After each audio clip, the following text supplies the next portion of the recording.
Greetings, I'm Epictetus, and this is Epic Tech. Today we are doing something a little bit different. This is going to be science mode. You guys like science? Good. By the way, if you're here looking for Subnautica or my latest video on a video game, specifically watching me play, that kind of thing, come back tomorrow. It'll be there. Don't worry. But today I wanted to do this because we're on a short time schedule here. I actually need to ask you and as many people as you can find to fill out a fairly long, sort of short, not too bad survey for science. And not just any science, but for science around gamers. Yes, it's true. So if you like games and science, then down in the description of this video, there is a link to a survey so that you can participate in a study being done out of the University of Alaska Anchorage. And this study is actually looking at the psychology of gaming. It digs in deep and kind of looks at the motivations and all that kind of thing. And I think it's an important study. And as you know, with science, the more data you get, the more accurate things become. And I want just as much data to go to those guys as possible, because the more we understand about the psychology of gaming, the more gaming can have a positive influence on the world as a whole. I mean, we know as gamers that games, they can lift your mood. They can make you smarter, faster, better. They can help you in ways that non-gamers can never understand. You get it all the time from friends and family. Well, how many hours are you playing that game? Oh, what a waste of your life, right? They don't get it. They don't get how amazing games can be for improving your life. And I want these studies to be done to prove it to those people, and I need your help. So before you go off and do that thing, though, before you click that link and before you fill that out, let's actually hear from the person that is heading up that study, Alice. Hello. There we go. Alice, you are a student at University of Alaska, and you are doing this study. I mean, you're in charge of it, right? Yep, it is my undergraduate senior thesis.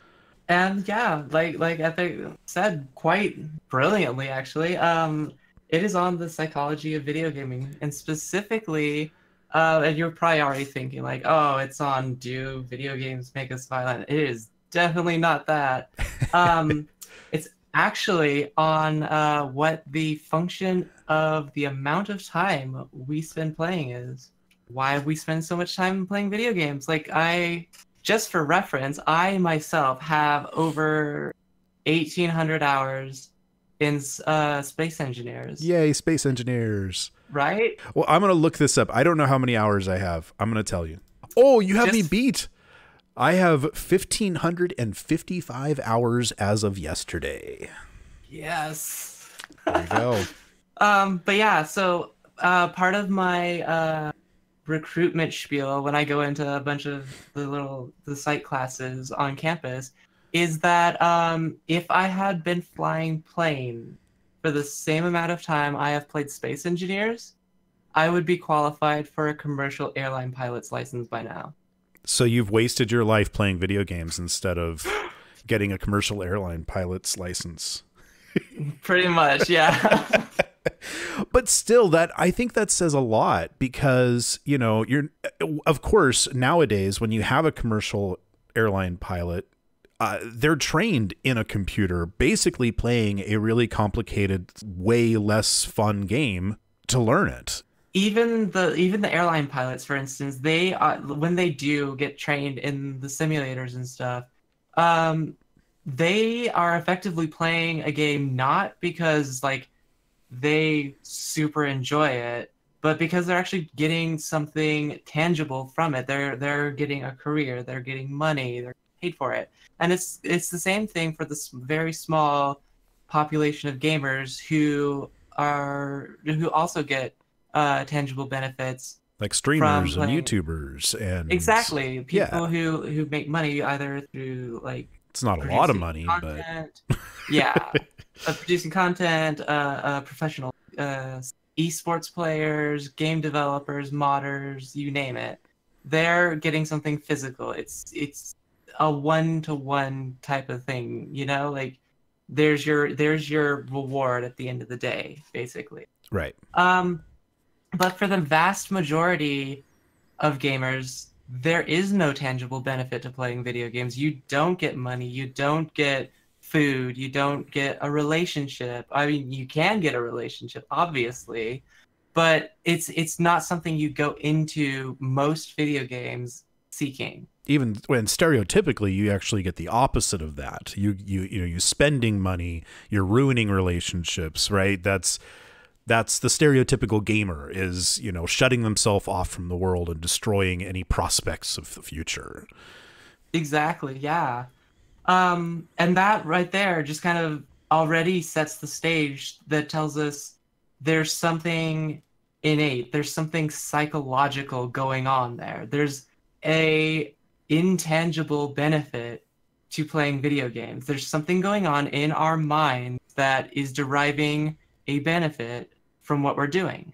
And that's kind of what I'm looking at is like how the amount of time we spend playing video games fits with that motivation. In the literature right now, there are three major areas of focus on why we play video games, and it basically comes down to we use them as learning environments to learn new skills? Do we use them to balance our emotions when we're feeling happy? Or when we're feeling sad, we do something that makes us feel happy. When we're feeling bored, we do something that makes us feel not bored anymore. If we're angry, we calm down. If we're sad, we perk up.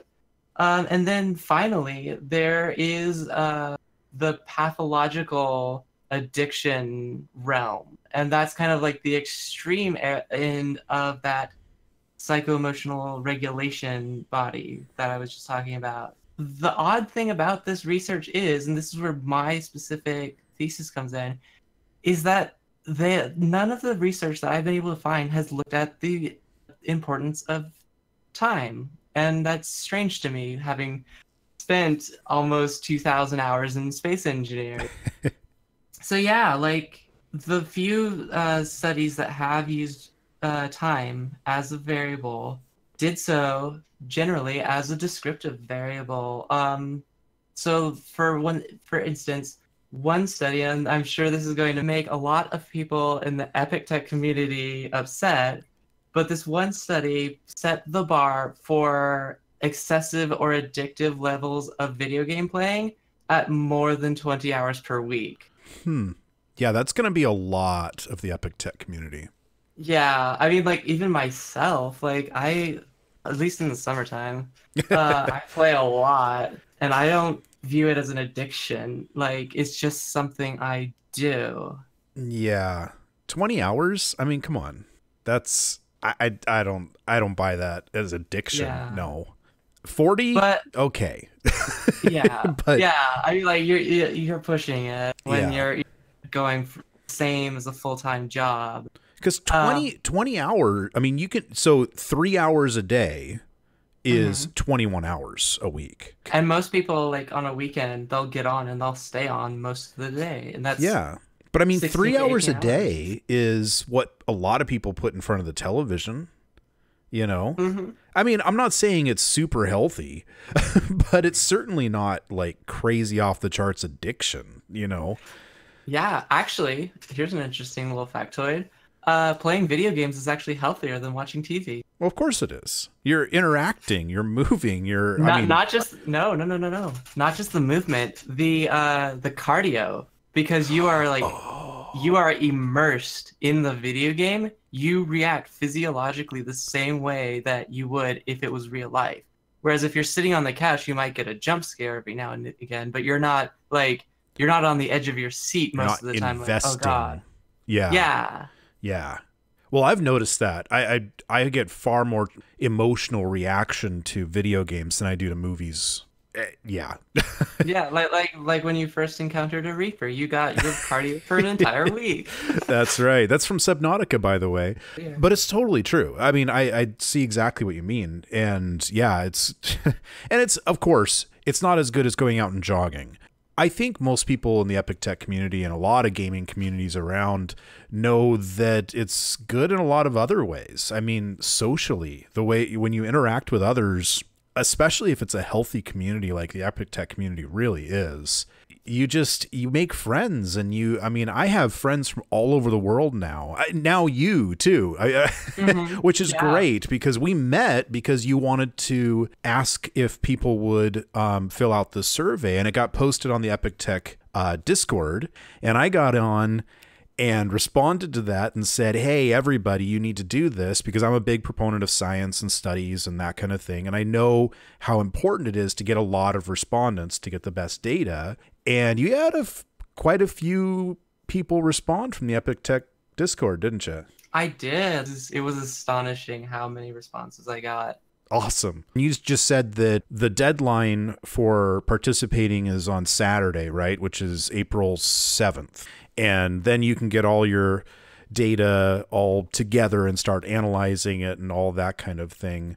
I want to be able to get you as many respondents as possible. So if you're still watching this video, just do it. Just do it. It takes about half an hour to fill out, right? I mean, I have to say it takes 30 minutes. But realistically, it takes like 11, like 10 to 15 is what it actually takes. Okay, so if you set aside half an hour to fill it out, you should be easily done in half an hour. And, you know, it makes a huge difference to science. It makes a huge difference to the gaming community as a whole. And we're not just looking for viewers of Epic Tech videos. We're looking for anybody. So if you know somebody who plays video games, like, hit them up. Just like, hey, there's a survey. It's about video games. It's for a great cause, and it could help us understand it better. And it could help us tell the people who think video games are terrible to, you know, shut up and go away. Not terrible. Yeah. Yeah. So send the link around. Can they post it places? Like, they definitely can. But okay. I mean, it's only going to be open until Saturday, though. So. Well, it's okay. Tell people that, you know, paste it on your Facebook and say, hey, if you're a gamer, fill this out before Saturday. We're trying to get the best data possible. Also, keep in mind, lovers of science out there, we're looking for the most accurate data, not the most data. Okay. So fill it out right. Fill it out accurately. Don't try and tweak it in any way. We want to know the truth, even if it hurts. Okay, I think we've got all the information across, except one thing, and that is that when all this is done, Alice has promised to come back and tell us the results of the survey, right? Not just tell you, I will show you the results, because I will have graphs. Yay, graphs. You mean graphs like this one? Yep, that one. This one is actually based on preliminary data that I got from a third-party recruitment service. So this is why you need new data. Yeah. All right. Well, it's not new data. It's my actual data. Oh, right. Like, that's why you need like real data, scientific data, you know, that kind of thing. So help Alice out, please. Help us all out. Go fill it out and then come back for the review later on. And hey, feel free to hit thumbs up on this video if you like. Honestly, I don't mind. You'll actually notice that there are no advertisements on this video because I feel that strongly about science and gaming. I think it is very important, and I'm not going to make any money off of this video. I just want science. Science. There you go. All right. No, thank you so much, Alice, for coming by and talking to us about this. And thank you for doing this study. And thank you Thank you, all of Epic's techs out there that have taken the survey and all those who will take the survey. And yeah, seriously, guys, like, thank you so much. If you've already taken it, really thank you for going to take it. Also, thank you. I really can't thank you guys enough. And I'll see you next time on Epic Tech.